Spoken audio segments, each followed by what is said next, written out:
জায়গায় সেটা না দিয়ে দরজা লাগিয়ে রাখছেন ওই জায়গায় হবে ইনফেকশনের জীবাণু ঢুকবে বাথরুম থেকে এই দিক দিয়ে আর আপনি ওই দিক দিয়ে দরজা লাগাই দিচ্ছেন এখান থেকে খুলে রাখছেন কেমন হলো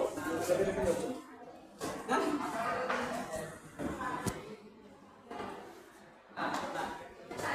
ওই সাইডে দরজা খুলে দেন আর এই সাইডে যদি না থাকে তাহলে গণপূর্তকে বলেন দ্রুত এস্টিমেট করে এটার ব্যবস্থা করার জন্য